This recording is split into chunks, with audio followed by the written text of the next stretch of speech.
As you know, she didn't play golf at all. On our honeymoon, we went, which we didn't play. We went to North Carolina, and Diane walked with me while I played golf. But uh, she was raised in this area with all of us who enjoyed golf. Me and the kids, the sons began to also enjoy golf, and I think she finally decided that this was something that she could take up and also something that she could do. She was kind of a natural athlete kind of a gal. And I remember when she first took golf up, she had the kind of a swing which was way back to start with. It went around and the shaft hit her in the head.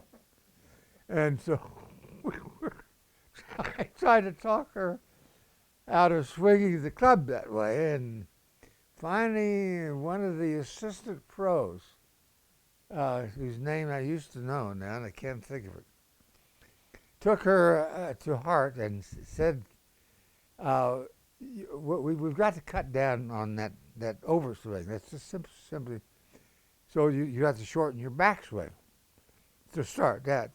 So he shortened her backswing, and then that therefore helped her to shorten the follow through, and it improved the way she enjoyed playing golf, and enjoyed her enthusiasm and her ability enough so that she became the most improved golfer in the whole state of Missouri. Came out in the publication.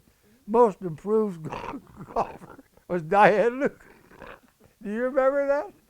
Yeah, it was published because she had gone from, 150, whatever it was, till she got it down just as you breaking 100 and this kind of stuff. I mean, it was like night and day, but she has a natural born athletic background. We went to many, many, many of them. Yeah, we didn't, and we went together. Right. We and drove to most of them. Well, we drove. Well, I remember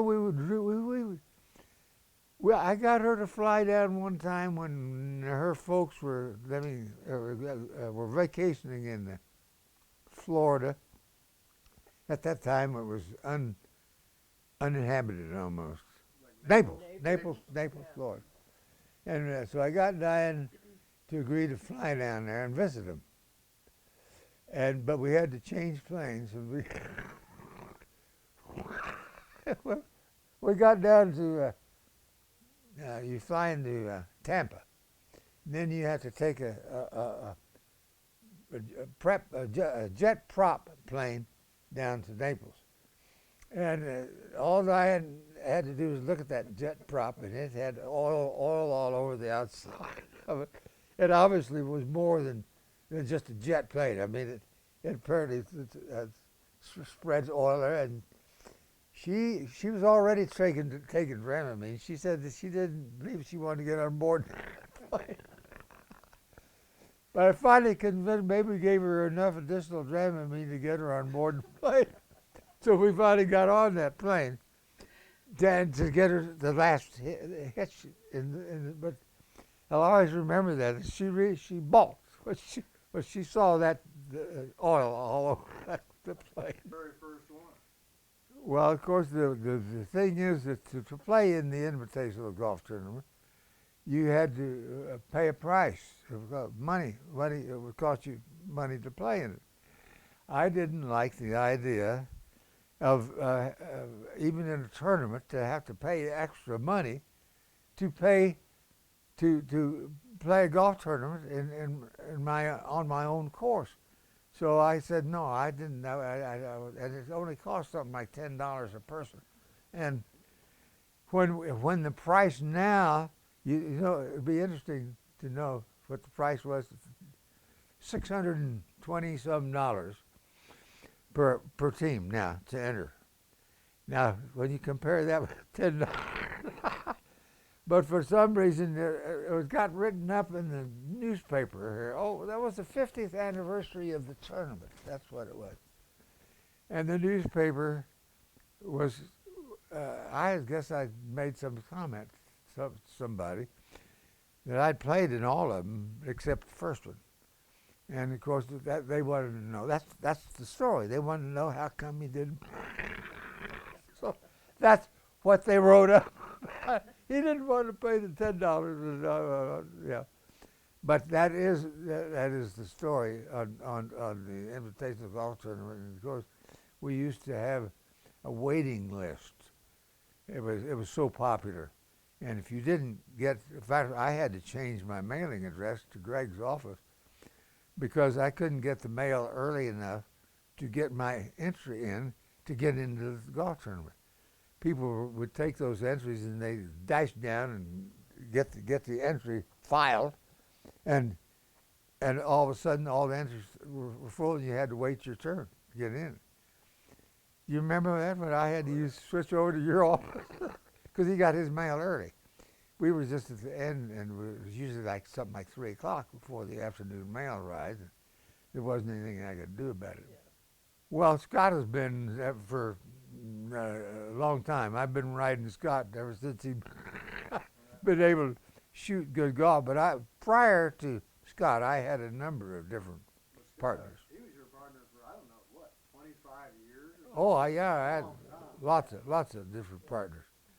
And I enjoyed them all. I mean, or I wouldn't have wanted to have them as a partner. Did you ever have a hole-in-one? Yes, I've had 2 holes in one. Tell. I had a hole-in-one on St. Joseph Country Club, hole 13, and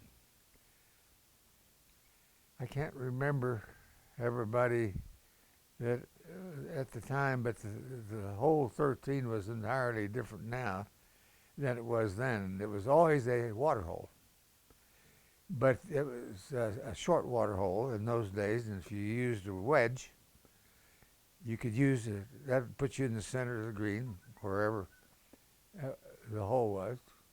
I heard a beep, beep, beep. Sorry, that's my phone. Oh. Well, anyway, wherever the hole was that I made some comment, well, you don't want to shoot for the hole, you want to shoot for the middle of the green. So I shot for the middle of the green, and wherever it went, the hole was to the side, it went into the hole. So that was my first hole-in-one, and the only one, and that was way back, like in the 50s, something like that. And then I was over in Topeka, Kansas, playing golf over there with somebody. Now I can't remember who I was playing with in those days. But anyway, we were playing of course, it's always at par 3 nowadays. Some guys can make a hole-in-one on a long par 4 because they can hit the ball so far. But at par 3 over there in Kansas was a hole that was about 165 yards, something, far more than a wedge shot. But whatever I had to use to get on, we thought we saw it disappear into the hole, but we had to get closer. We saw mine disappear on 13 because we were close. When we got up to where I got the second hole, we were a number of yards away, and we couldn't see any balls, so I realized it was probably in the hole because I knew it was a good shot. And I had used a lot bigger iron on that shot. Can't tell you how much iron, but a lot more than a wedge. But that was the second one.